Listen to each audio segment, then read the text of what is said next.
नमस्कार दोस्तों, मैं अखिलेश मिश्रा आपके अपने एजुकेशनल यूट्यूब चैनल विद्यार्थी तक में स्वागत करता हूं।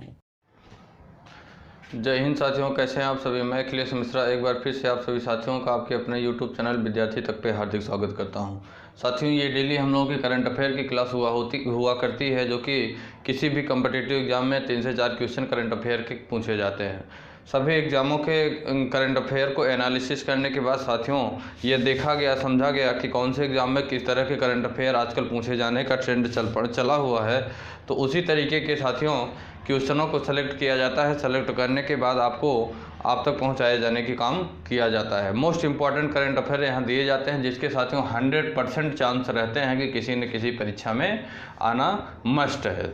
ठीक साथियों, तो उन सभी क्वेश्चनों को हम लोग यहाँ पे अपनी इस क्लास में करने का काम करते हैं। ठीक साथियों, क्लासों को आप लोग ज़्यादा से ज़्यादा शेयर किया करिए। साथ ही साथ साथियों क्लास को आप लोग शुरू से लेकर लास्ट तक देखा करिए। क्लास को शुरू से लेकर लास्ट तक देखा करिए, और जो मेन पॉइंट होता है, जो आपको लगता है कि एग्ज़ाम के पॉइंट ऑफ व्यू से इंपॉर्टेंट होता है, क्योंकि यहाँ पे बिल्कुल एक्सप्लेन के साथ सारे क्वेश्चनों को कराया जाता है। कैसे साथियों, पूरी तरीके से एक्सप्लेन के साथ सारे क्वेश्चनों को कराए जाने का काम किया जाता है। ठीक साथियों,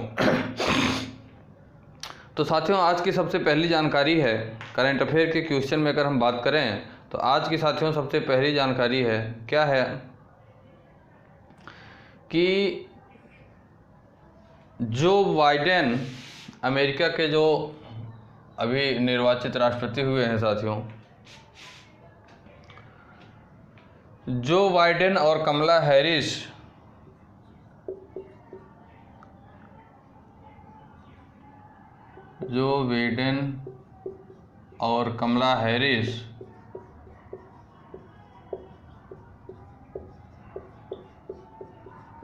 कमला हैरिस संयुक्त रूप से टाइम मैगजीन के साथियों संयुक्त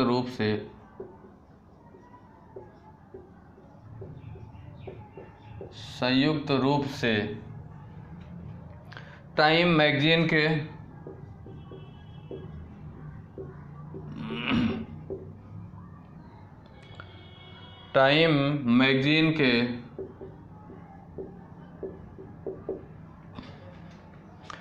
पर्सन ऑफ द ईयर 2020 चुने गए हैं। पर्सन ऑफ द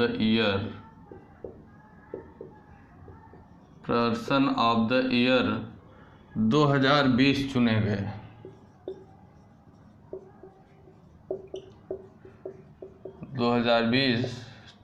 हैं। आज की जानकारी है, सबसे पहली जानकारी साथियों, कि जो बाइडेन, जो अमेरिका के नवनिर्वाचित क्या है राष्ट्रपति हैं जो बाइडेन, और साथियों उपराष्ट्रपति कमला हैरिस। अमेरिका के नवनिर्वाचित राष्ट्रपति जो बाइडेन और उपराष्ट्रपति कमला हैरिस, इन दोनों लोगों को संयुक्त रूप से साथियों टाइम मैगजीन के पर्सन ऑफ द ईयर 2020 चुना गया है। क्या साथियों,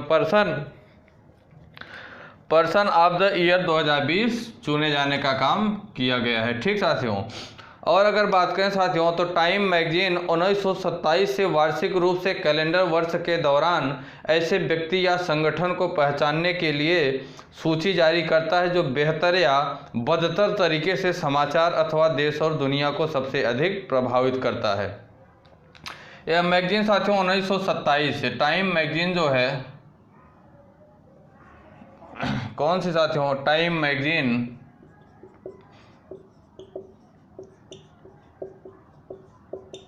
1927 से, कब से साथियों 1927 से यह जो पर्सन ऑफ द ईयर 2020 चुना जाता है, चुने जाने का काम वार्षिक रूप से करता है। ठीक साथियों, यह किसी ऐसे व्यक्ति या संगठन को साथियों पहचानने का काम करता है कि जो बेहतर या बदतर, जो सबसे अच्छा या सबसे खराब तरीके से समाचार अथवा देश और दुनिया को सबसे अधिक प्रभावित करता है। इसके अलावा अगर बात करें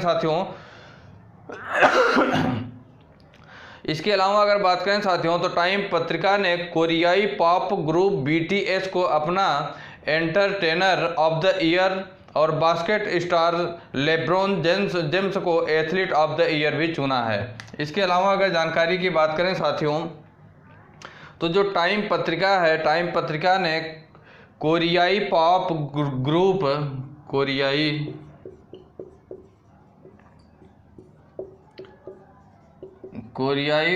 पॉप ग्रुप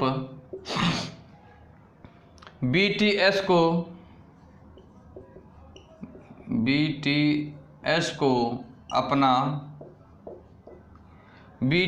को किसके लिए साथियों एंटरटेनर ऑफ द ईयर,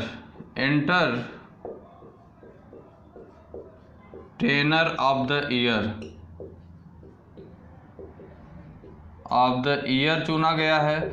और साथ ही साथ अगर बात करें साथियों तो बास्केटबॉल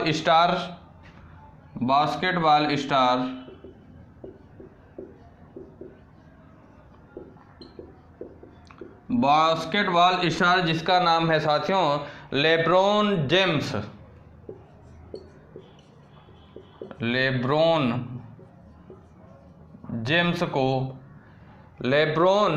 को एथलीट ऑफ द ईयर भी चुना गया है। एथलीट ऑफ द ईयर चुना गया है। साथियों जो टाइम मैगजीन है वो अमेरिका के जो नवनिर्वाचित राष्ट्रपति जो बाइडेन है, साथ ही साथ उपराष्ट्रपति कमला हैरिस, दोनों लोगों को संयुक्त रूप से टाइम मैगजीन ने पर्सन ऑफ द ईयर के रूप में चुना है। किसके रूप में?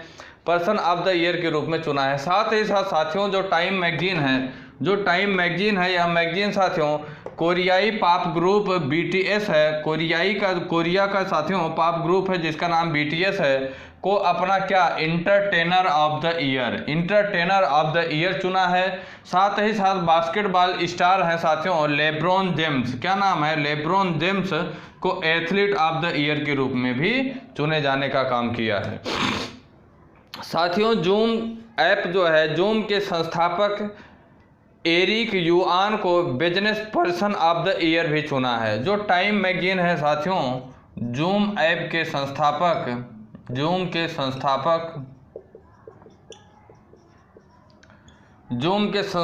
जिनका नाम है साथियों Eric yuan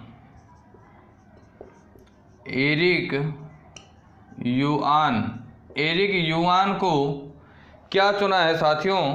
business person of the year, business person of the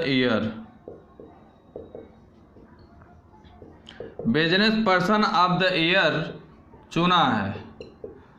और इसी के साथ अगर बात करें साथियों ऐसा क्यों किया गया कि जूम ऐप के संस्थापक को ही business person of the year चुना गया? ऐसा इसलिए किया गया साथियों कि कम्युनिकेशन कंपनी ने महामारी के दौरान कोविड-19 महामारी के दौरान साथियों लाखों लोगों को एक दूसरे के साथ जोड़ने के तरीके को एक रूप से परिभाषित किया है, जिसके कारण जूम ऐप के संस्थापक जिनका नाम एरिक युआन है, क्या है? एरिक युआन है, उनको business person of the year के रूप में चुना है। फिर से समझिए कि टाइम मैगजीन जो है साथियों वह अमेरिका के नवनिर्वाचित राष्ट्रपति जो बाइडेन, साथ ही साथ उपराष्ट्रपति कमला हैरिस, दोनों लोगों को भी संयुक्त रूप से पर्सन ऑफ द ईयर के रूप में चुना। साथ ही साथ अगली जानकारी आप यह जानिए कि यह जो पर्सन ऑफ द ईयर या ये जो पुरस्कार दिया जा रहा है साथियों यह टाइम मैगजीन 1927 से दे रही है। कब से? 1927 से देने का काम कर रही है।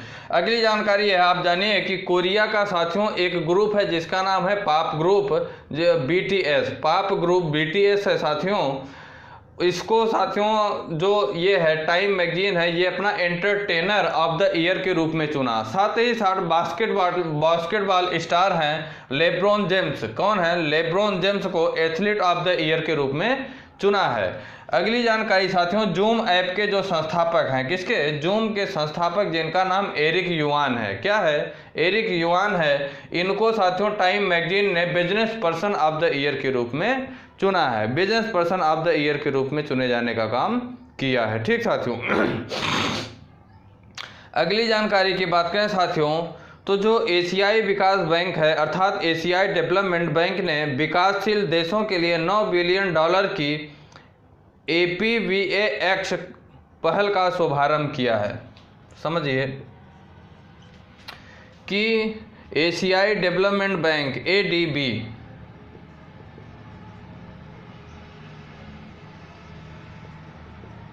ADB अर्थात एशियाई ASIAN डेवलपमेंट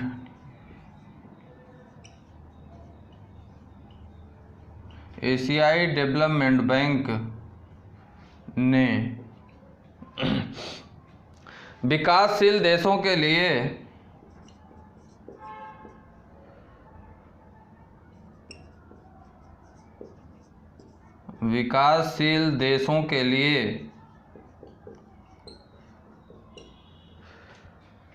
$9 बिलियन की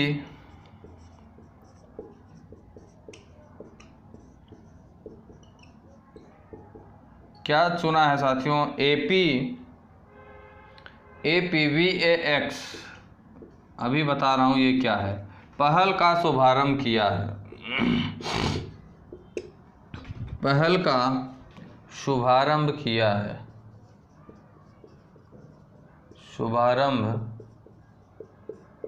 किया है, फिर से समझिए साथियों, एशियाई डेवलपमेंट बैंक अर्थात एशियाई विकास बैंक जो है साथियों, ये विकासशील देशों के लिए $9 बिलियन, कितने? $9 बिलियन का APVAX पहल का शुभारंभ किया है। किस पहल का साथियों? APVAX पहल का शुभारंभ किया है।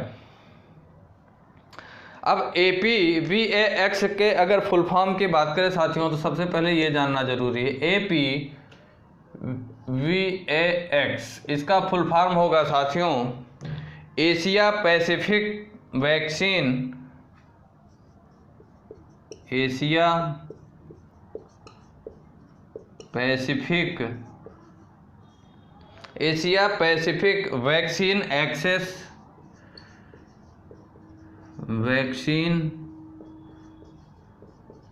एक्सेस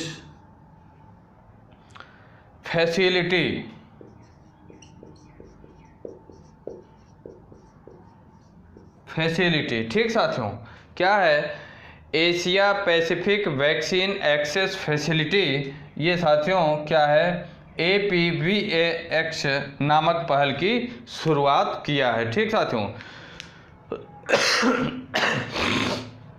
साथियों, अगर एशियाई डेवलपमेंट बैंक की बात करें तो यह साथियों मनीला में स्थित है। कहाँ? इसका मुख्यालय कहाँ है? मनीला में है। ठीक साथियों, तो साथियों मनीला स्थित एशियाई विकास बैंक ने अपने विकासशील सदस्य देशों के लिए एशियाई पैसिफिक वैक्सीन एक्सेस फैसिलिटी नामक एक पहल की शुरुआत की है। बैंक ने साथियों एशियाई पैसिफिक वैक्सीन एक्सेस फैसिलिटी पहल के लिए $9 बिलियन की राशि आवंटित किया है। साथियों जो एशियाई पैसिफिक वैक्सीन एक्सेस फैसिलिटी है, यह एशियाई विकास बैंक के विकसित सदस्यों को इन चुनौतियों से निपटने, महामारी को दूर करने और आर्थिक सुधार पर ध्यान केंद्रित करने में मदद करने में महत्वपूर्ण भूमिका निभाएगा।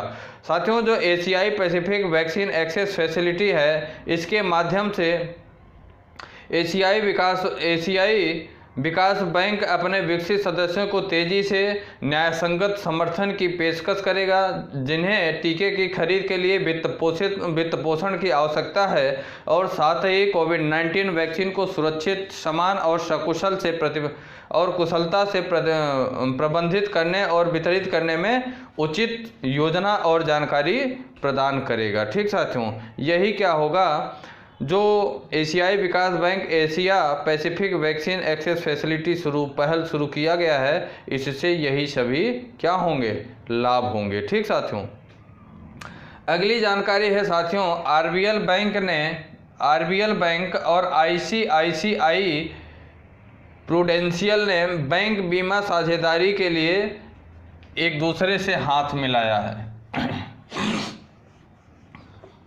अगली जानकारी देखते हैं हम लोग।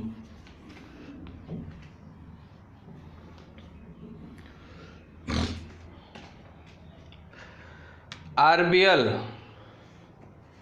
और आईसीआईसीआई प्रूडेंशियल, आरबीएल और ICICI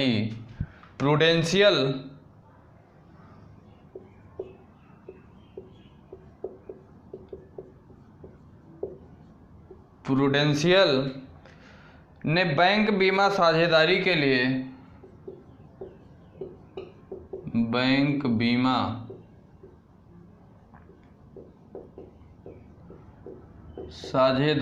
लिए हाथ मिलाया है। क्या किया?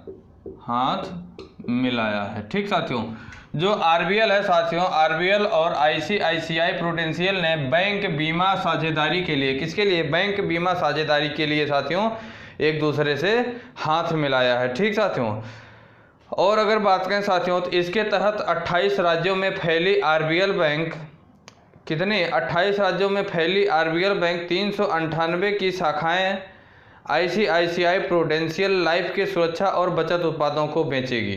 ठीक साथियों, अगर बात करें तो 28 राज्यों में आरबीएल बैंक की कितनी शाखाएं हैं साथियों? 398 शाखाएं।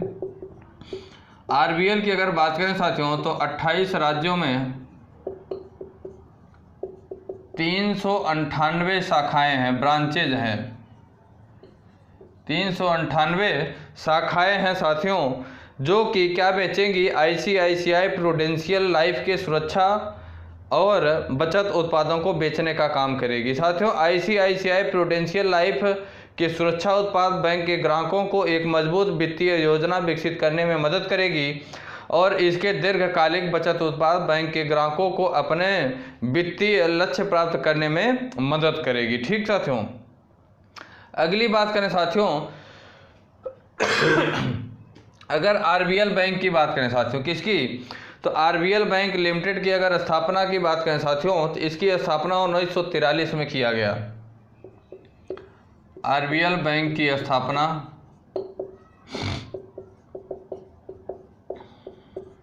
कब किया गया साथियों? 1943 में। किसके अंतर्गत? भारतीय कंपनी अधिनियम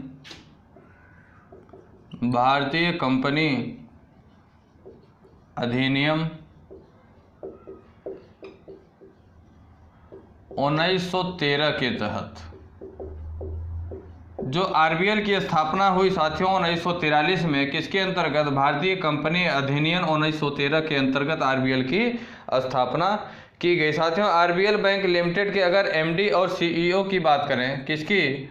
एमडी या तो सीईओ अर्थात चीफ एग्जीक्यूटिव ऑफिसर की अगर बात करें, मुख्य कार्यकारी अधिकारी की, तो विश्ववीर आहूजा जी इसके सीईओ एंड एमडी हैं। कौन? विश्ववीर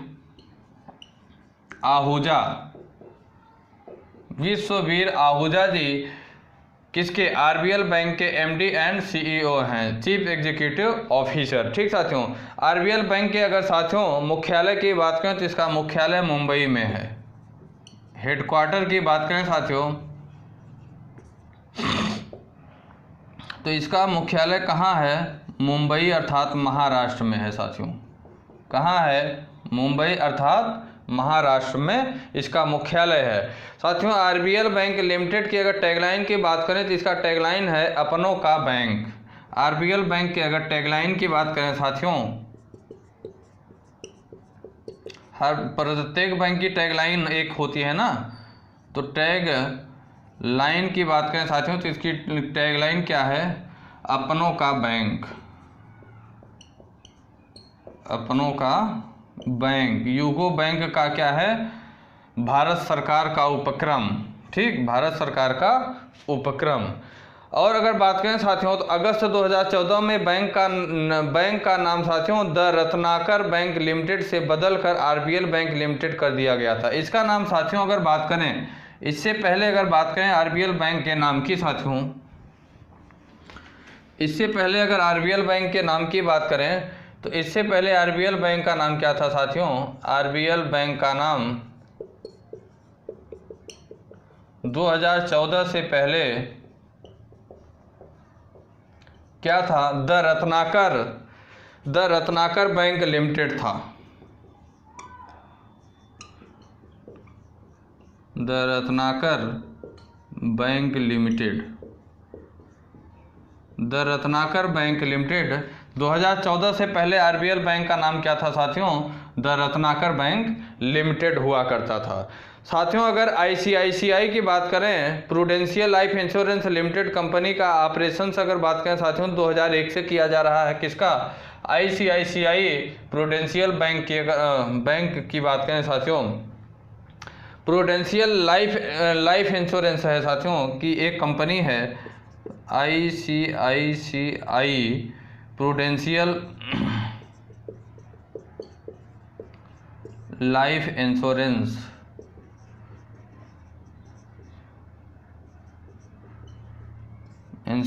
कंपनी।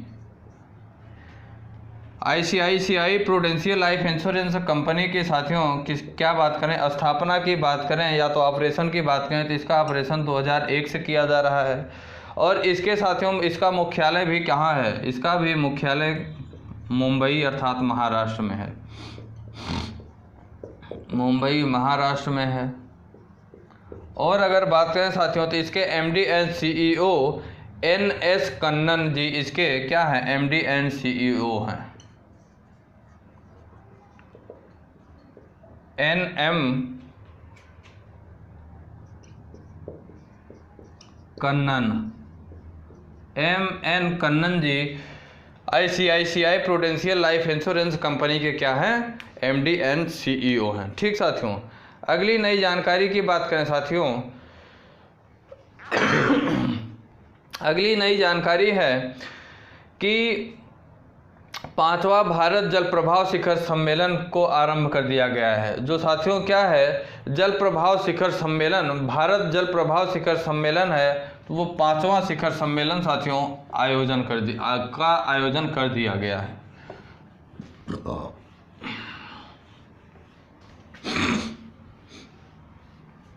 अगली जानकारी है साथियों कि 5वां भारत जल प्रभाव शिखर सम्मेलन का आयोजन शुरू कर दिया गया है। अगली जानकारी है कि 5वां भारत जल प्रभाव शिखर सम्मेलन, जल प्रभाव शिखर सम्मेलन, 5वां भारत जल प्रभाव शिखर सम्मेलन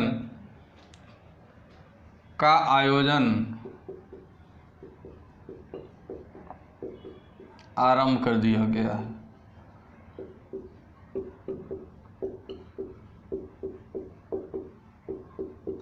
आरंभ कर दिया गया है। कौन सा साथियों? 5वां भारत जल प्रभाव शिखर सम्मेलन का आयोजन क्या साथियों? आरंभ कर दिया गया है। ठीक साथियों, इसमें अगर अगली बात करें साथियों तो इसका उद्घाटन 10 दिसंबर 2020 को वर्चुअली माध्यम से कर दिया गया। कब साथियों? 10 दिसंबर 2020 को। आरंभ 10 दिसंबर 2020 को वर्चुअल माध्यम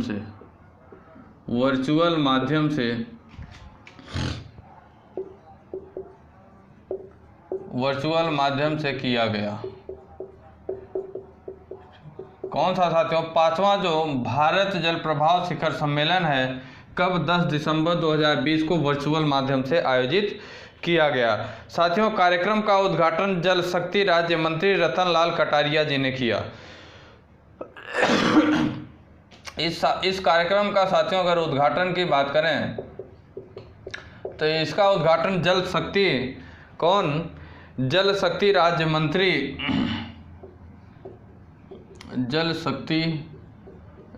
मंत्री रतन लाल कटारिया जी ने किया।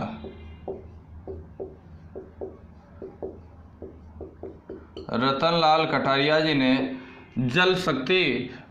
भारत जल प्रभाव शिखर सम्मेलन का क्या किया साथियों? उद्घाटन किया।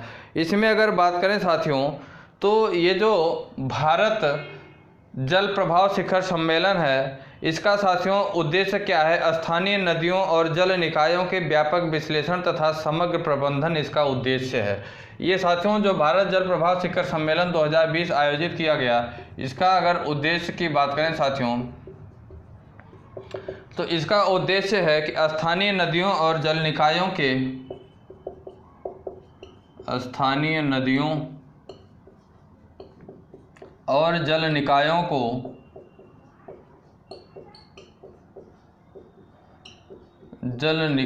के व्यापक विश्लेषण तथा समग्र प्रबंधन, व्यापक विश्लेषण तथा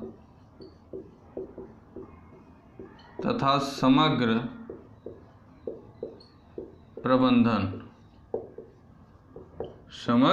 प्रबंधन इसका क्या है साथियों, मुख्य उद्देश्य है। साथियों ये जो भारत जल प्रभाव शिखर सम्मेलन है साथियों, इसका आयोजन राष्ट्रीय स्वच्छ गंगा मिशन और गंगा नदी बेसिन प्रबंधन तथा अध्ययन केंद्र सी गंगा द्वारा पानी से संबंधित मुद्दों और ग्रह के सबसे कीमती संसाधनों को बचाने के लिए उठाए गए कदमों पर चर्चा के लिए किया गया है। इसकी अगर थीम की बात करें साथियों, अर्थ गंगा रिवर कंजर्वेशन,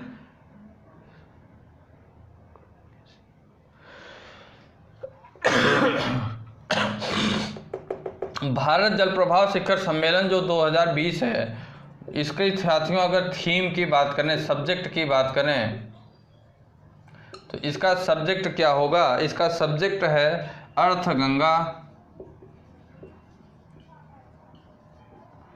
गंगा, साथ ही साथ साथियों रिवर कंजर्वेशन, क्या है साथियों, river conservation, synchronised river conservation, सिंक्रोनिज्ड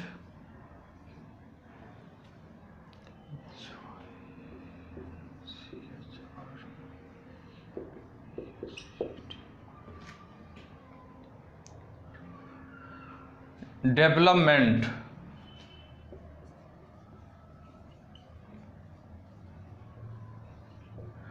साथियों जो भारत जल शक्ति शिखर सम्मेलन 2020 आयोजित किया जा रहा है, इसकी अगर थीम की हम बात करें, किसकी बात करें साथियों, इसकी अगर थीम की बात करें तो इसका थीम है अर्थ Ganga river conservation synchronised development, इसकी मुख्य थीम है। क्या है साथियों, इसकी मुख्य थीम है।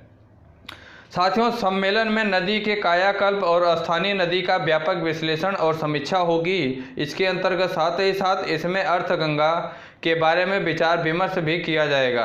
अर्थात इसके कहने का मतलब यह है कि जल संरक्षण समन्वय विकास कैसे हो सकता है, इसके बारे में यह जो आयोजन किया जा रहा है शिखर सम्मेलन साथियों, इसमें इन सभी चीज़ों में क्या होगी, चर्चा की जाएगी। ठीक साथियों, अगली बात करें अगर साथियों,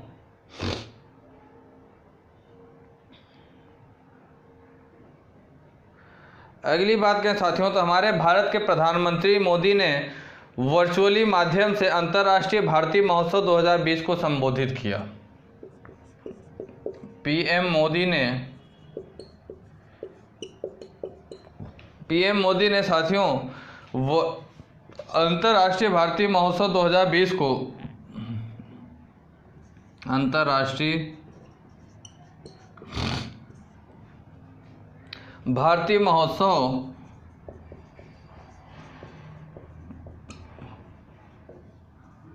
2020 को वर्चुअली माध्यम से संबोधित किया।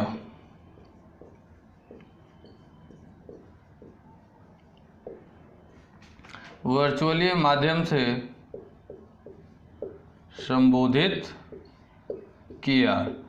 हमारे भारत के प्रधानमंत्री नरेंद्र मोदी ने साथियों कौन सी अंतर्राष्ट्रीय भारतीय महोत्सव 2020 को किस माध्यम से, वर्चुअली माध्यम से संबोधित किया। ठीक साथियों प्रधानमंत्री वीडियो कॉन्फ्रेंसिंग के माध्यम से अंतर्राष्ट्रीय भारतीय महोत्सव 2020 को संबोधित किया। नववेल कल्चर सेंटर द्वारा तमिलनाडु के प्रख्यात लेखक, कवि और पत्रकार महाकवि सुब्रमण्यम भारती को 138वीं जयंती के उपलक्ष्य में फेस्टिवल का आयोजन किया गया। ये जो साथियों इसका आयोजन किया गया किस उपलक्ष्य में किया गया साथियों, जो वनवेल कल्चर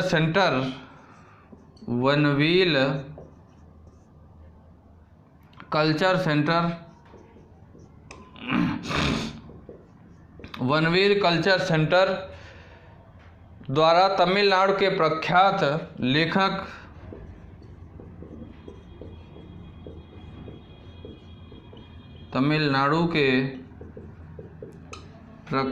लेखक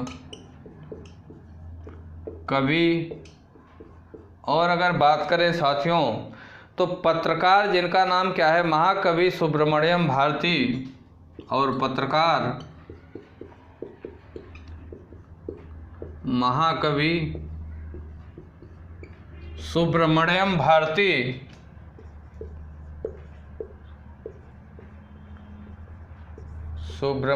भारती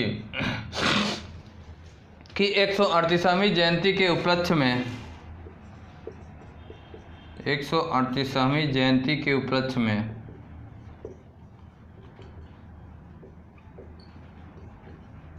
आयोजित किया गया।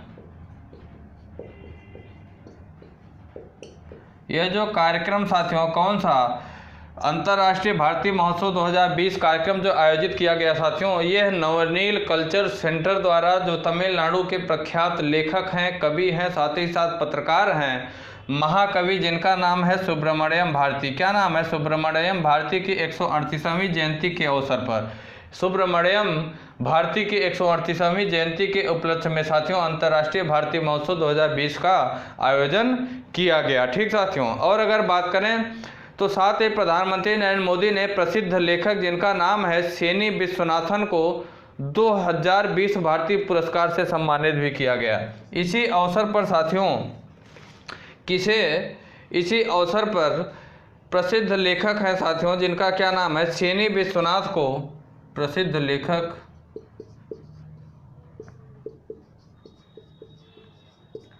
सेनी विश्वनाथ को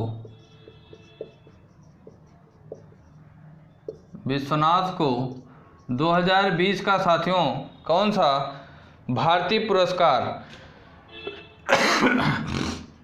2020 भारतीय पुरस्कार से सम्मानित भी किया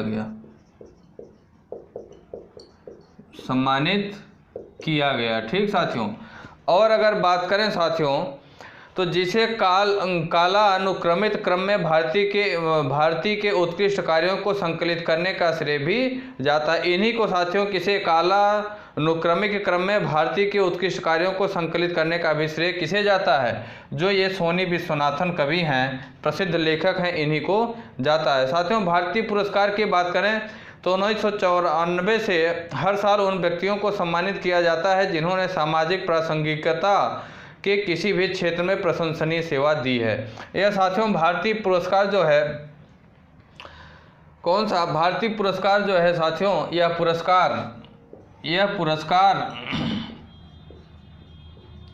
1994 से दिया जा रहा है। कब से साथियों? 1994 से दिया जा रहा है। ऐसे प्रत्येक व्यक्ति को दिया जाता है जो साथियों सामाजिक प्रासंगिकता के लिए किसी भी क्षेत्र में सामाजिक होना चाहिए वह कार्य, किसी भी क्षेत्र में साथियों क्या सराहनीय काम, प्रशंसनीय काम या प्रशंसनीय सेवा दी हो। ठीक साथियों, तो ये बात हो गई कौन सी अंतर्राष्ट्रीय भारतीय महोत्सव के बारे में। इसका आयोजन 138वीं जयंती में साथियों सुब्रमण्यम भारती के 138वीं जयंती के उपलक्ष्य में इसका आयोजन किया गया था। और साथियों इसी दौरान प्रधानमंत्री नरेंद्र मोदी ने प्रसिद्ध लेखक सेनी विश्वनाथ को 2020 भारतीय पुरस्कार से भी सम्मानित किया गया। साथियों भारतीय पुरस्कार की अगर बात करें तो यह भारतीय पुरस्कार 1994 से ऐसे प्रत्येक व्यक्ति को दिया जा रहा है जो सामाजिक प्रासंगिकता को ध्यान में रखते हुए किसी भी क्षेत्र में प्रशंसनीय सेवा दिया हो। ठीक, अगली जानकारी की बात करें साथियों तो BSNL ने, भारतीय संचार निगम लिमिटेड ने साथियों क्या लॉन्च किया है? दुनिया का पहला सैटेलाइट आधारित नैरो बैंड IoT नेटवर्क को लॉन्च किया है। अगली जानकारी है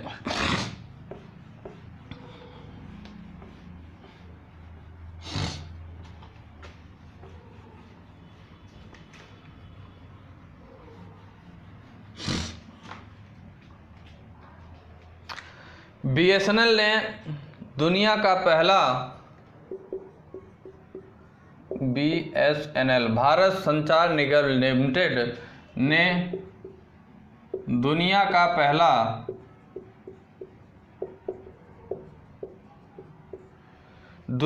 पहला साथियों सैटेलाइट आधारित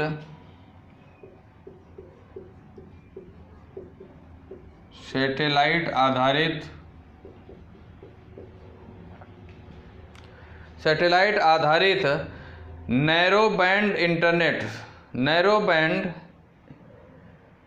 इंटरनेट ऑफ थिंग्स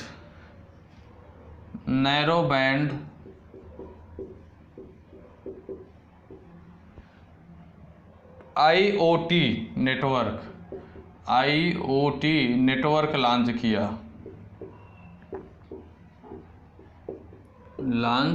किया। IoT की अगर बात करें साथियों, किसकी? IoT की बात करें तो IoT का मतलब क्या होगा? Internet of things. Internet of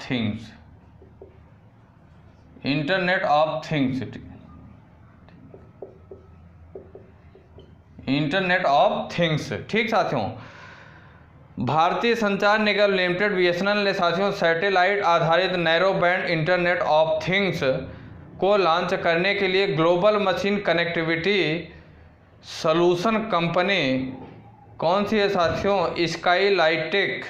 स्काईलाइटेक India के साथ साझेदारी की है। किसके साथ साथियों? यह लॉन्च करने के लिए साथियों BSNL ने किसके साथ साझेदारी की है? ग्लोबल मशीन कनेक्टिविटी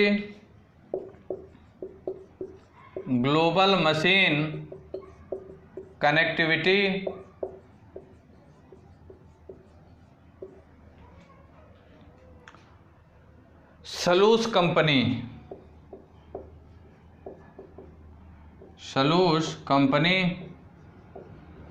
और अगर बात करें साथियों जिसका नाम है क्या? स्काईलाइटेक इंडिया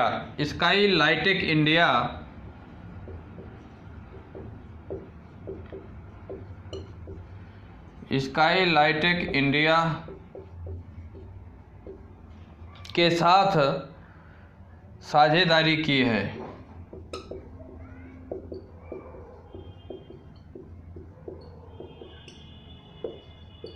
स्काईलाइटेक इंडिया के साथ साथियों global machine connectivity solution company Skylitech India के साथ भारतीय संचार निगम लिमिटेड ने क्या किया? साझेदारी किया है। किसके लिए साथियों? किसके लिए यह साझेदारी किया है? सैटेलाइट आधारित narrow band internet of things को लॉन्च करने के लिए। साथियों यह पहला दुनिया का पहला उपग्रह आधारित क्या है? Narrow band internet of things network है। साथियों नया स्वदेशी जो इंटरनेट ऑफ थिंग्स है, नया स्वदेशी समाधान स्काइलो द्वारा विकसित किया गया। किसके द्वारा? यह साथियों स्काइलो द्वारा। यह जो साथियों सैटेलाइट है नैरो बैंड, क्या है? नैरो बैंड साथियों जो है नेटवर्क, यह स्काइलो द्वारा साथियों विकसित किया गया है।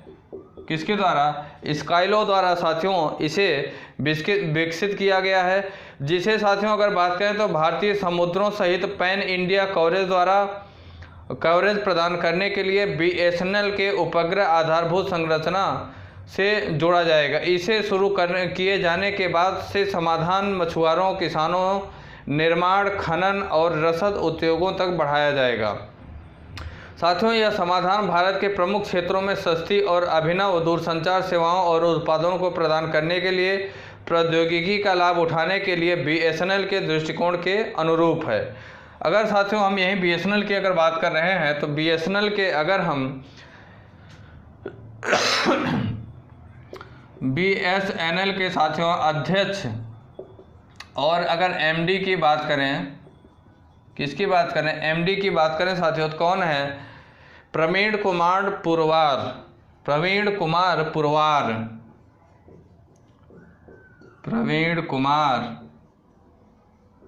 पुरवार जी क्या हैं? BSNL के अध्यक्ष और MD हैं। और अगर साथियों इसका मुख्यालय की बात करें बीएसएनएल का, तो बीएसएनएल का मुख्यालय नई दिल्ली में है। कहाँ है? नई दिल्ली में बीएसएनएल का क्या है? मुख्यालय है। ठीक साथियों, अगली जानकारी की बात करें साथियों,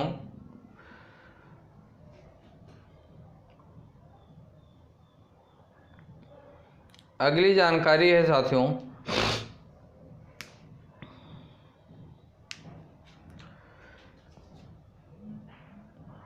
कि अंतर्राष्ट्रीय सार्वभौमिक स्वास्थ्य कवरेज दिवस कब मनाया जाता है।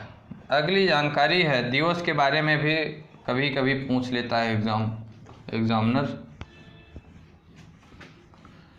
अंतर्राष्ट्रीय सार्वभौमिक स्वास्थ्य कवरेज, अगली जानकारी है अंतर्राष्ट्रीय सार्वभौमिक स्वास्थ्य कवरेज दिवस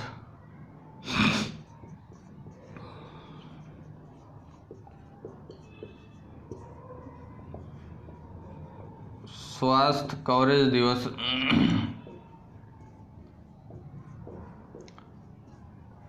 कवरेज दिवस कब मनाया जाता है? तो साथियों 12 दिसंबर को मनाया जाता है। कब? 12 दिसंबर, प्रत्येक वर्ष 12 दिसंबर को मनाया जाता है। अंतर्राष्ट्रीय साथियों सार्वभौमिक स्वास्थ्य कवरेज दिवस 12 दिसंबर को प्रत्येक वर्ष मनाया जाता है। साथियों अंतर्राष्ट्रीय सार्वभौमिक स्वास्थ्य कवरेज दिवस संयुक्त राष्ट्र द्वारा घोषित एक अंतर्राष्ट्रीय दिवस है जिसे हर साल 12 दिसंबर को मनाए जाने का काम किया जाता है। साथियों इस दिन को मनाए जाने के अगर मुख्य उद्देश्य की बात करें तो बहुहितधारक साझेदारी में मजबूत और लचीली स्वास्थ्य प्रणालियों और सार्वभौमिक स्वास्थ्य कवरेज की आवश्यकता के बारे में लोगों को जागरूक करने की बात होती है। साथियों अगर बात करें तो इस वर्ष के अंतर्राष्ट्रीय सार्वभौमिक स्वास्थ्य कवरेज दिवस का अगर मुख्य सब्जेक्ट की बात करें, मुख्य विषय क्या था, तो इसका मुख्य विषय था साथियों,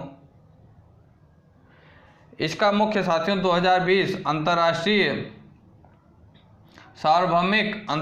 सार्वभौमिक स्वास्थ्य कवरेज दिवस 2020 का सब्जेक्ट क्या था साथियों? सब्जेक्ट क्या था? तो इसका सब्जेक्ट था health for all. Health for all, protect everyone.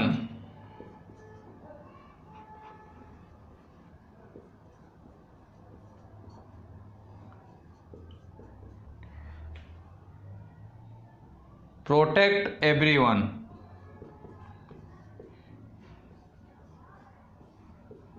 Protect everyone साथियों जो अंतर्राष्ट्रीय सार्वभौमिक स्वास्थ्य कवरेज दिवस 2020 था, इसका मुख्य क्या था?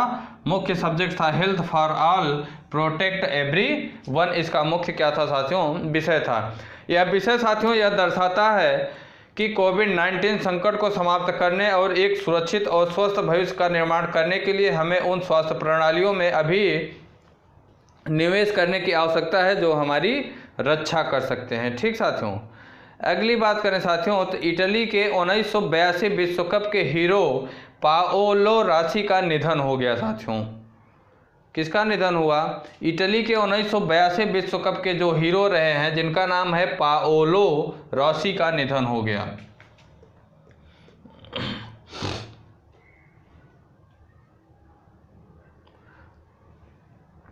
अगली जानकारी है इटली के 1982 विश्व कप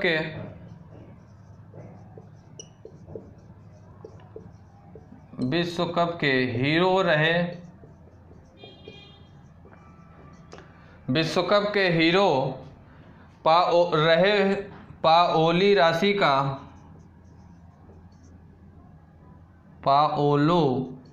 रासी का निधन हो गया। पाओलो रासी का साथियों क्या हो गया? निधन। ये साथियों 1982 में विश्व कप के हीरो रहे हैं। साथियों 1982 में विश्व कप में साथियों इन्होंने 6 गोल किए थे। कितने? 6 गोल करने वाले इटली के पाओलो रासी का निधन। साथियों ये 1982 में 6 गोल किए थे। कितने गोल? 6 गोल किए थे साथियों। एक ही वर्ष में विश्व cup, golden boot, golden ball और बॉलन डी और जीतने वाले इतिहास के एकमात्र पुरुष खिलाड़ी हैं। ये साथियों अगर बात करें किसकी, पाओली रासे की बात करें साथियों, तो एक ही वर्ष में कई खिताब इन्होंने जीता साथियों। कौन कौन सा, विश्व कप भी इन्होंने जीता, विश्व कप, साथ ही साथ इन्होंने क्या जीता साथियों, गोल्डन बूट को भी इन्होंने जीता। साथ ही साथ बात करें साथियों तो बॉलन डी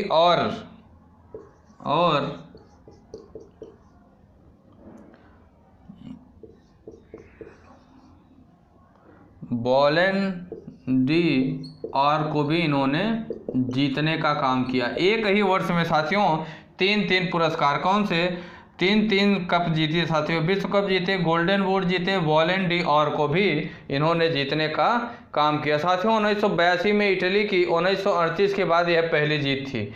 1938 के बाद अगर बात करें साथियों, 1938 के बाद इटली इससे कभी जीता नहीं था। कब तक, 1982 तक। 1982 में इन्हीं के निर्देशन में विश्व कप इटली जीता था। ठीक साथियों, किसके, पाओलो रासी के निर्देशन में।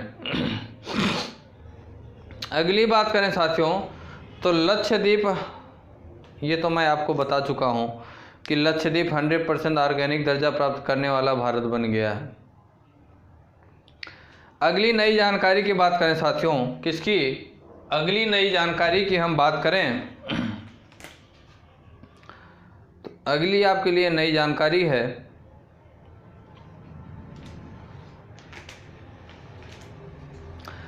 अमेरिका जो है साथियों, कौन है अमेरिका, अगली जानकारी है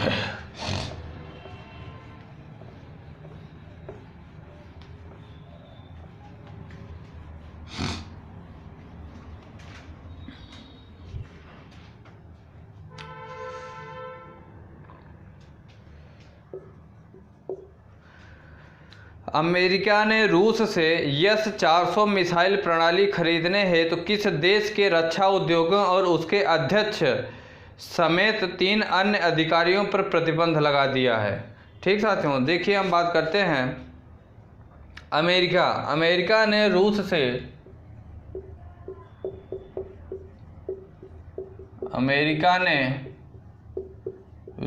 से S-400, कौन, S-400 मिसाइल प्रणाली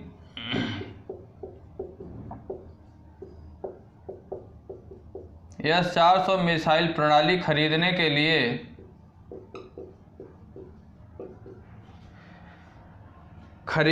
हेतु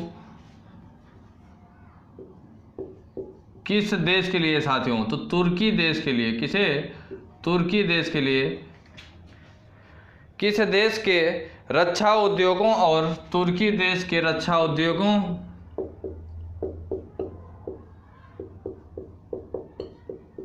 और तुर्की देश के रक्षा उद्योगों और उनके अध्यक्ष समेत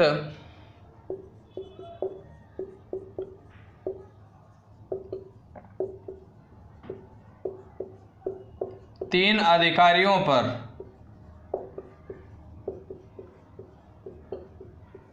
अधिकारियों पर प्रतिबंध लगा दिया है।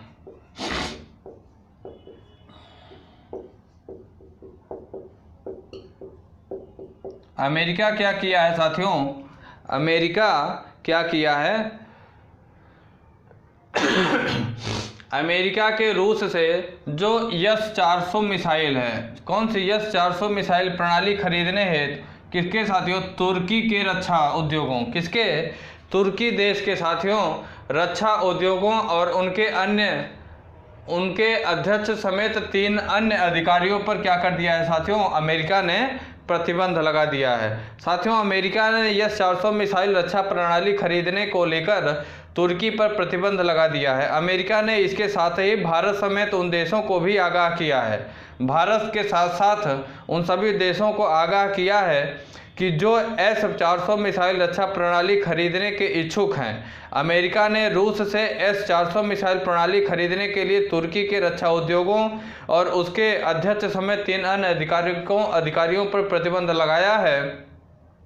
अमेरिका के वित्त मंत्रालय ने यह बयान जारी कर यह जानकारी साझा किया है। क्या साझा किया कि तुर्की का जो रक्षा उद्योग है या उनके जो अन्य अध्यक्ष समेत 3 अधिकारी हैं उन पर प्रतिबंध लगा दिया गया है। उन्हें इसके लिए साथियों भारत समेत अन्य उन सभी देशों को आगाह किया है जो इससे संबंधित है या जो यह मिसाइल रक्षा प्रणाली खरीदने को लेकर साथियों चर्चा कर रहे हैं। ठीक साथियों, अब यहीं अगर हम तुर्की की बात कर रहे हैं साथियों, तुर्की देश की बात कर रहे हैं, तो तुर्की के बारे में हम कुछ जानकारी प्राप्त करें कि तुर्की की साथियों अगर राजधानी की बात करें तो अंकारा इसकी राजधानी है। क्या है? अंकारा तुर्की देश की राजधानी है। और यहाँ के साथियों अगर सबसे बड़े साथियों नगर की बात करें, तुर्की का सबसे बड़ा नगर की बात करें साथियों, तो इस्तांबुल यहाँ का सबसे बड़ा शहर है। कौन सा?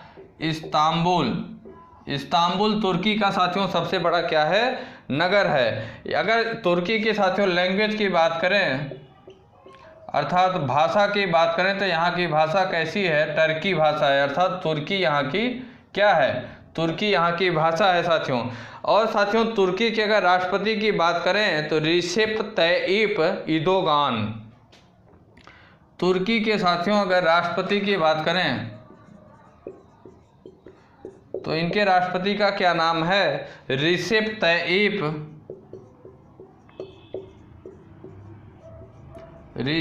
तय्यिप इर्दोगान यहाँ के राष्ट्रपति का नाम है। अगर प्रधानमंत्री की बात करें साथियों तो बिन अली यल्दरम। प्रधानमंत्री तुर्की की बात करें साथियों हम लोग, बिन अली, क्या नाम है साथियों? बिन अली यल्दरम। यहाँ के कहाँ के? तुर्की के साथियों प्रधानमंत्री का नाम क्या है? बिन अली यल्दरम। और यहाँ के साथियों मुद्रा की बात करें, तुर्की देश के अगर हम मुद्रा की बात करें साथियों तो लीरा यहाँ की मुद्रा है। कौन सी?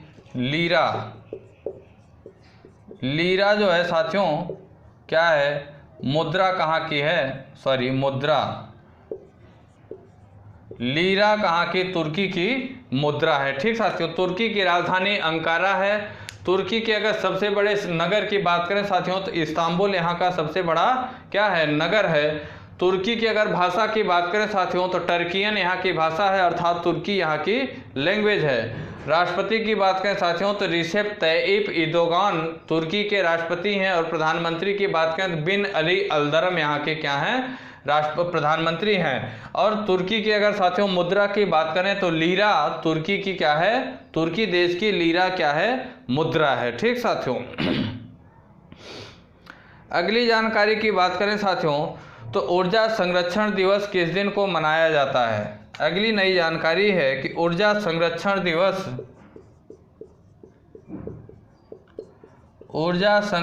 दिवस किस दिन को मनाया जाता है? 14 दिसंबर को साथियों।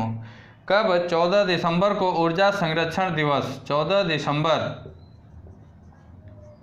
को मनाया जाता है। प्रत्येक वर्ष साथियों 14 दिसंबर को ऊर्जा संरक्षण दिवस के रूप में मनाया जाने का काम किया जाता है। साथियों राष्ट्रीय ऊर्जा संरक्षण दिवस ऊर्जा दक्षता ब्यूरो द्वारा आयोजित किया जाता है। यह साथियों जो ऊर्जा संरक्षण दिवस आयोजित किया जाता है यह किसके साथियों निर्देशन में आयोजित किया जाता है? किसके द्वारा? ऊर्जा दक्षता ब्यूरो द्वारा आयोजित किया जाता है। ऊर्जा दक्षता ब्यूरो के द्वारा ऊर्जा संरक्षण दिवस को आयोजित किया जाता है। साथियों जो ऊर्जा मंत्रालय के अधीन है, यह जो ऊर्जा दक्षता ब्यूरो है साथियों यह ऊर्जा मंत्रालय के अधीन कार्य करता है। किसके अंतर्गत? ऊर्जा मंत्रालय के अंतर्गत काम करता है। या अधीन कार्य करता है। और अगर बात करें साथियों कि इसका मुख्य उद्देश्य क्या होता है, तो इसका मुख्य उद्देश्य है साथियों कि ऊर्जा दक्षता और संरक्षण में भारत की उपलब्धियों को प्रदर्शित करना। भारत में ऊर्जा संरक्षण अधिनियम 2001 को ब्यूरो ऑफ एनर्जी एफिशिएंसी द्वारा लागू किया गया था। साथियों अगर बात करें तो यह जो क्या है ऊर्जा दक्षता और संरक्षण है, इसकी उपलब्धि भारत में साथियों, भारत में अगर बात करें तो ऊर्जा संरक्षण अधिनियम 2001 को ब्यूरो ऑफ एनर्जी एफिशिएंसी द्वारा लागू किया गया। ठीक साथियों, यह जो अधिनियम 2001 लाया गया ऊर्जा संरक्षण अधिनियम, इसे किसके द्वारा लागू किया गया? ब्यूरो ऑफ एनर्जी एफिशिएंसी के द्वारा लागू किए जाने का काम किया गया। अगली जानकारी की बात करें साथियों कि दक्षिण अफ्रीका टेस्ट टीम का नया कप्तान किसे नियुक्त किया गया, बताइए। इसका आंसर आप लोग कमेंट बॉक्स में कमेंट करके स्वयं दीजिए। तब तक मैं अगला क्वेश्चन देता हूं। अगला क्वेश्चन है साथियों कि भारतीय रिजर्व बैंक ने मुद्रा नीतियों की प्राप्ति, भंडारण और भेजने के लिए किसी एक शहर में क्या एक स्वचालित बैंक प्रसंस्करण केंद्र स्थापित करने का निर्णय लिया है, वह शहर कौन सा है? अगली जानकारी है, नई जानकारी कि भारतीय रिजर्व बैंक ने अर्थात आरबीआई ने भारतीय रिजर्व बैंक ने मुद्रा नोटों की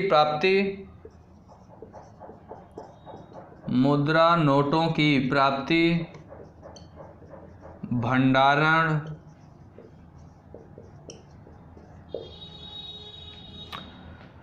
और भेजने के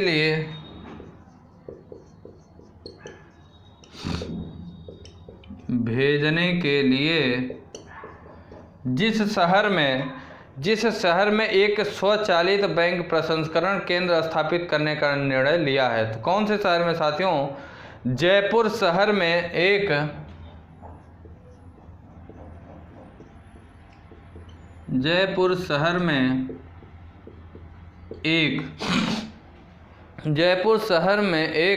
स्वचालित बैंक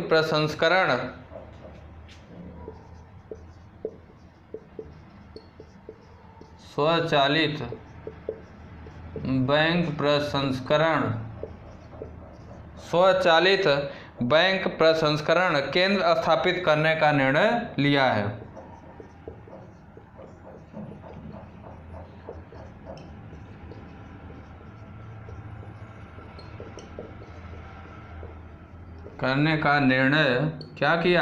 निर्णय लिया है। ठीक साथियों, भारतीय रिजर्व बैंक जो है साथियों, भारतीय रिजर्व बैंक ने मुद्रा नोटों की प्राप्ति के लिए, भंडारण के लिए, साथ ही साथ अन्य जगह भेजने के लिए, भारतीय मुद्रा की जो नोट है उस नोटों की प्राप्ति के लिए, भंडारण के लिए या तो भेजने के लिए साथियों जयपुर शहर में, कहाँ पे? जयपुर शहर में साथियों एक स्वचालित बैंक प्रसंस्करण केंद्र स्थापित करने का निर्णय लिया है। कैसा केंद्र साथियों? स्वचालित बैंक प्रसंस्करण केंद्र स्थापित करने का निर्णय लिया है। ठीक साथियों, अब अगर हम साथियों आरबीआई के अर्थात भारतीय रिजर्व बैंक के अगर मुख्यालय की बात करें साथियों, तो इसका मुख्यालय कहाँ है? मुंबई अर्थात महाराष्ट्र में है।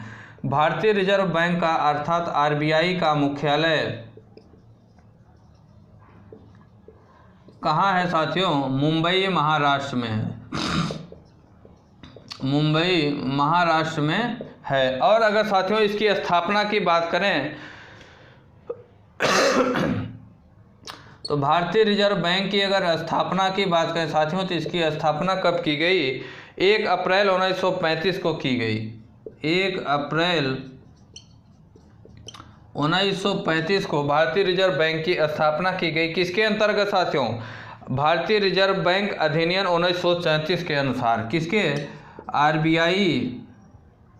आरबीआई एक्ट 1934 के अकॉर्डिंग साथियों भारतीय रिजर्व बैंक की स्थापना की गई। ठीक साथियों, अगली नई जानकारी है साथियों, अगली नई जानकारी की बात करें अगर,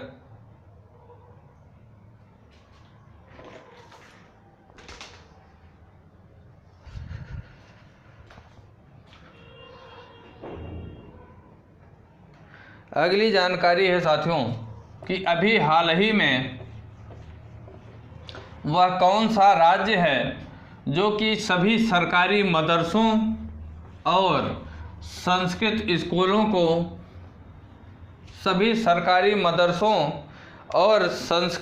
स्कूलों को बंद करने के प्रस्ताव को मंजूरी दी है। अभी हाल ही में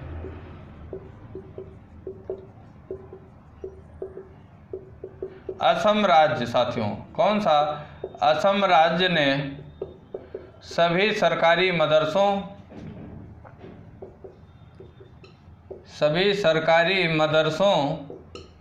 और संस्कृत स्कूलों को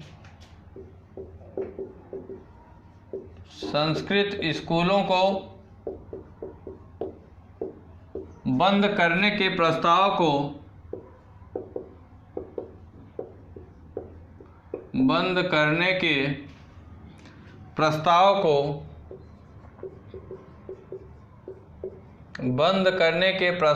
मंजूरी दी है।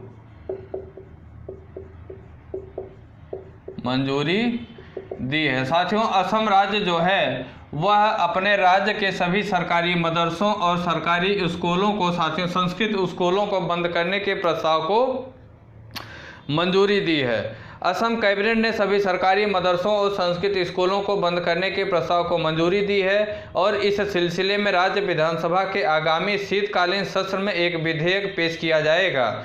असम के शिक्षा मंत्री हिमंता बिस्वा शर्मा, असम के साथियों जो कौन है शिक्षा मंत्री, असम के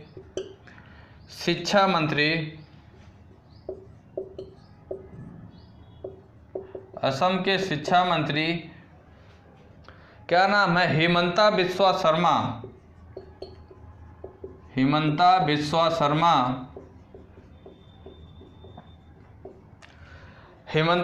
शर्मा ने साथियों अक्टूबर में कहा था कि असम में 610 सरकारी मदरसे हैं और सरकार इन संस्थानों पर प्रतिवर्ष 260 करोड़ रुपए खर्च करती है। इन्होंने क्या बताया साथियों, कितने हैं? 610 सरकारी मदरसे हैं असम में, 610 सरकारी मदरसे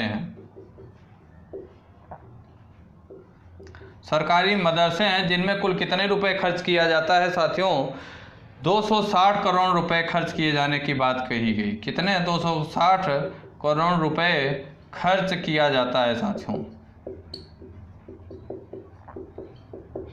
जो 610 सरकारी मदरसे हैं साथियों, इन सभी मदरसों को अगर बात करें तो इन सभी मदरसों में 260 करोड़ रुपए खर्च किया जाता है। ठीक साथियों, अगली जानकारी की बात करें साथियों तो अभी हाल ही में पाकिस्तान और किस देश के बीच शाहीन हवाई युद्ध अभ्यास का आयोजन पाकिस्तान के सिंध के भोलारी में किया गया। अगली नई जानकारी है कि हाल ही में पाकिस्तान और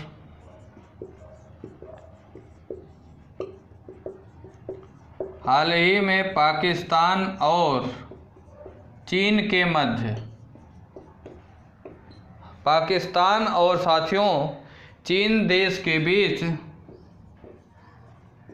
चीन के मध्य साथियों शाहीन हवाई युद्ध अभ्यास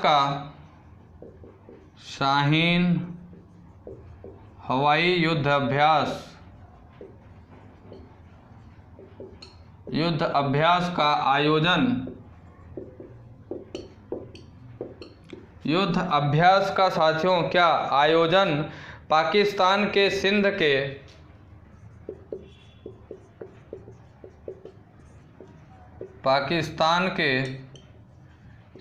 के भोलारी, कहाँ? भोलारी में किया गया। भोलारी में साथियों क्या किया गया? ठीक साथियों, अभी हाल ही में साथियों पाकिस्तान और चीन के मध्य शाहीन हवाई युद्ध अभ्यास का आयोजन कहाँ साथियों? पाकिस्तान के सिंध के भोलारी में इसका आयोजन किया गया। साथियों, अभी हाल ही में चीन और पाकिस्तान के बीच शाहीन हवाई युद्ध अभ्यास का आयोजन पाकिस्तान के सिंध के भोलारी में किया गया। यह साथियों इस अभ्यास का 9वां संस्करण है। यह साथियों जो अभ्यास किया गया है यह कौन सा संस्करण है? 9वां संस्करण है साथियों। कौन सा संस्करण? 9वां संस्करण है साथियों। कौन से अभ्यास का? यह जो साथियों शाहीन हवाई युद्ध अभ्यास है, यह अभ्यास का साथियों यह जो सिंध के भोलारी में किया गया है, यह कैसा?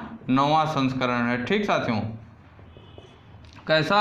9वां संस्करण है। ठीक साथियों, इस अभ्यास का अगर बात करें तो, और अगर बात करें साथियों तो इसका आयोजन साल 2011 से किया जा रहा है। इसका आयोजन साथियों 2011 से लगातार किया जा रहा है। कितना? लगातार इसका आयोजन किया जाता है। और अगर बात करें साथियों तो इस अभ्यास में दोनों देशों के लगभग 50 लड़ाकू विमानों में हिस्सा लिया, जिसमें JF-17, मिराज, थर्ड, J-10 और J-11 जैसे लड़ाकू विमान शामिल हुए। इस अभ्यास का उद्देश्य साथियों दोनों देशों की वायुसेनाओं के बीच इंटरऑपरेबिलिटी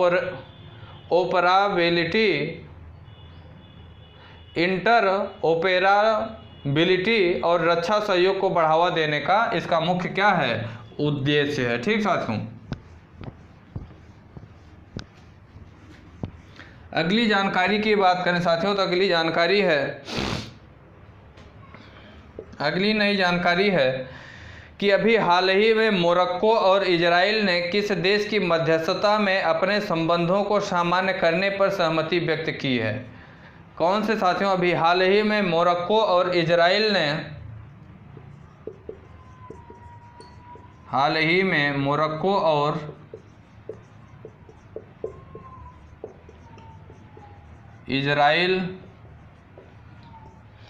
मोरक्को और इजराइल ने किस देश के मध्यस्थता में? इजराइल ने अमेरिका देश की मध्यस्थता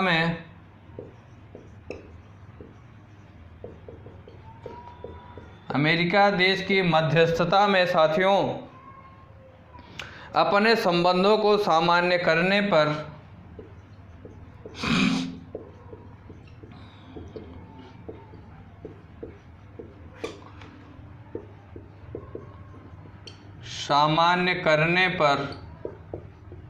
सहमति व्यक्त की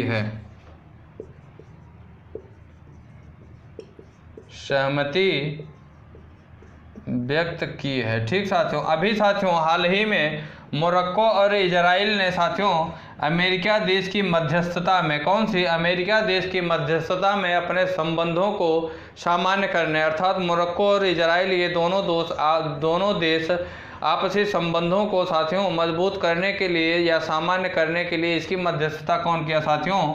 अमेरिका देश ने इसकी मध्यस्थता किया, जिसके लिए इजराइल और मोरक्को दोनों देश बातों को मानने को सहमत हो गए। अभी हाल ही में साथियों मोरक्को और इजराइल ने संयुक्त राज्य अमेरिका की मध्यस्थता में अपने संबंधों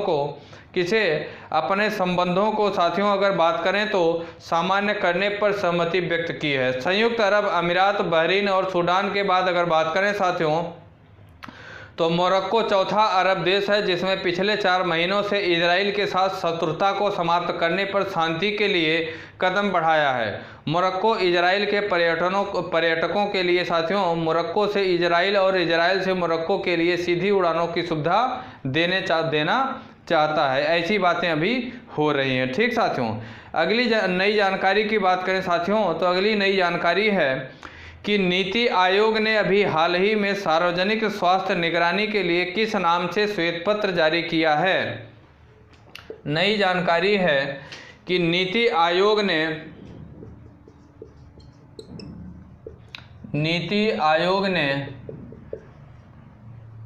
हाल ही में सार्वजनिक स्वास्थ्य निगरानी के लिए सार्वजनिक स्वास्थ्य निगरानी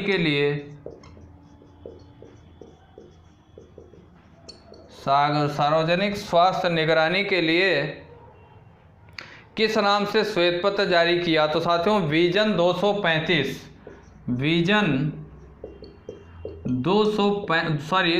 2035 के नाम से श्वेत पत्र जारी किया। श्वेत पत्र जारी किया।